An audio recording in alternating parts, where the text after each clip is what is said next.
എസ്തർ അധ്യായം 1. അഹശ്വേരോസിന്റെ കാലത്ത് ഹിന്ദുദേശം മുതൽ കൂശ് വരെ 127 സംസ്ഥാനങ്ങൾ വാണ അഹശ്വേരോസ് ഇവൻ തന്നെ. ആ കാലത്ത് അഹശ്വേരോസ് രാജാവ് ശൂഷൻ രാജധാനിയിൽ തന്റെ രാജാസനത്തിന്മേൽ ഇരിക്കുമ്പോൾ തന്റെ വാഴ്ചയുടെ 3-ാം ആണ്ടിൽ തന്റെ സകല പ്രഭുക്കന്മാർക്കും ഭൃത്യന്മാർക്കും ഒരു വിരുന്നു കഴിച്ചു. പാർസ്യയിലെയും മേദ്യയിലെയും സേനാധിപന്മാരും പ്രഭുക്കന്മാരും സംസ്ഥാനപതികളും അവന്റെ സന്നിധിയിൽ ഉണ്ടായിരുന്നു. അന്ന് അവൻ തന്റെ രാജകീയ മഹത്വത്തിന്റെ ഐശ്വര്യവും തന്റെ മഹിമാധിക്യത്തിന്റെ പ്രതാപവും ഏറിയ നാൾ 180 ദിവസത്തോളം തന്നെ കാണിച്ചു.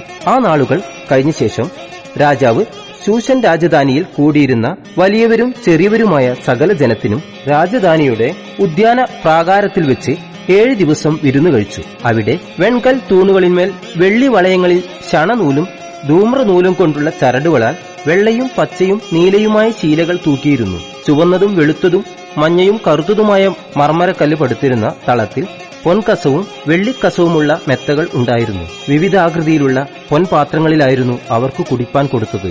രാജവീഞ്ഞും രാജപദവിക്ക് ഒത്തവണ്ണം ധാരാളം ഉണ്ടായിരുന്നു. എന്നാൽ രാജാവ് തന്റെ രാജധാനി വിചാരകന്മാരോട് ആരെയും നിർബന്ധിക്കരുത്, ഓരോരുത്തർ താൻ താന്റെ മനസ്സുപോലെ ചെയ്തുകൊള്ളട്ടെ എന്നു കൽപ്പിച്ചിരുന്നതിനാൽ പാനം ചട്ടം പോലെ ആയിരുന്നു. രാജ്ഞിയായ വസ്തിയും അഹശ്വേരോസ് രാജാവിന്റെ രാജധാനിയിൽ വെച്ച് സ്ത്രീകൾക്ക് ഒരു വിരുന്നു കഴിച്ചു. 7-ാം ദിവസം വീഞ്ഞു കുടിച്ച് ആനന്ദമായിരിക്കുമ്പോൾ അഹശ്വേരോസ് രാജാവ് മെഹുമാൻ, ബിസ്ത, ഹർബോന, ബിഗ്ദ, അബഗ്ദ, സേദർ, കർക്കസ് എന്നിങ്ങനെ രാജധാനിയിൽ സേവിച്ചു നിൽക്കുന്ന 7 ഷണ്ഡന്മാരോട് ജനങ്ങൾക്കും പ്രഭുക്കന്മാർക്കും വസ്തിരാജ്ഞിയുടെ സൗന്ദര്യം കാണിക്കേണ്ടതിന് അവളെ രാജകിരീടം ധരിപ്പിച്ച് രാജസന്നിധിയിൽ കൊണ്ടുവരാൻ കൽപ്പിച്ചു. അവൾ സുമുഖിയായിരുന്നു. എന്നാൽ ഷണ്ഡന്മാർ മുഖാന്തരം അയച്ച രാജകൽപ്പന മറുത്ത് വസ്തിരാജ്ഞി ചെല്ലാതിരുന്നു. അതുകൊണ്ട് രാജാവ് ഏറ്റവും കോപിച്ചു. അവന്റെ കോപം അവന്റെ ഉള്ളിൽ ജ്വലിച്ചു. ആ സമയത്ത് രാജമുഖം കാണുന്നവരും രാജ്യത്ത് പ്രധാന സ്ഥാനങ്ങളിൽ ഇരിക്കുന്നവരുമായ കർശന, ശേതാർ, അദ്മാദ, തർശീസ്, മേരസ്, മർസന, മെമുഖാൻ എന്നിങ്ങനെ പാർസ്യയിലെയും മേദ്യയിലെയും 7 പ്രഭുക്കന്മാർ അവനോട് അടുത്ത് ഇരിക്കുകയായിരുന്നു. രാജ്യധർമ്മത്തിലും ന്യായത്തിലും പരിജ്ഞാനികളായ എല്ലാവരോടും ആലോചിക്കുക പതിവായിരുന്നതിനാൽ കാലജ്ഞന്മാരായ ആ വിദ്വാൻമാരോട് രാജാവ് ഷണ്ഡന്മാർ മുഖാന്തരം അഹശ്വേരോസ് രാജാവ് അയച്ച കൽപ്പന വസ്തിരാജ്ഞി അനുസരിക്കായ്ക കൊണ്ട് രാജ്യധർമ്മപ്രകാരം അവളോട് ചെയ്യേണ്ടത് എന്ത് എന്ന് ചോദിച്ചു. അതിന് മെമുഖാൻ രാജാവിനോടും പ്രഭുക്കന്മാരോടും ഉത്തരം പറഞ്ഞതെന്തെന്നാൽ, വസ്തിരാജ്ഞി രാജാവിനോട് മാത്രമല്ല അഹശ്വേരോസ് രാജാവിന്റെ സർവ്വ സംസ്ഥാനങ്ങളിലുമുള്ള സകല പ്രഭുക്കന്മാരോടും ജാതികളോടും അന്യായം ചെയ്തിരിക്കുന്നു.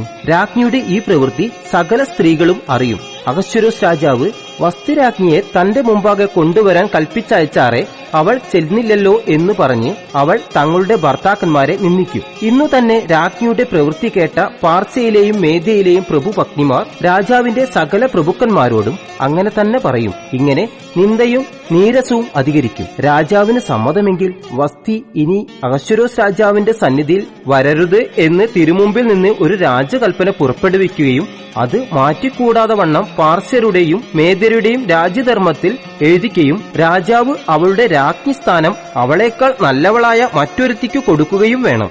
രാജാവ് കൽപ്പിക്കുന്ന വിധി രാജ്യത്തെല്ലായിടവും അതു മഹാരാജ്യമല്ലോ. പരസ്യമാകുമ്പോൾ സകല ഭാര്യമാരും വലിയവരോ ചെറിയവരോ ആയ തങ്ങളുടെ ഭർത്താക്കന്മാരെ ബഹുമാനിക്കും. ഈ വാക്ക് രാജാവിനും പ്രഭുക്കന്മാർക്കും ബോധിച്ചു. രാജാവ് മെമുഖാന്റെ വാക്കുപോലെ ചെയ്തു.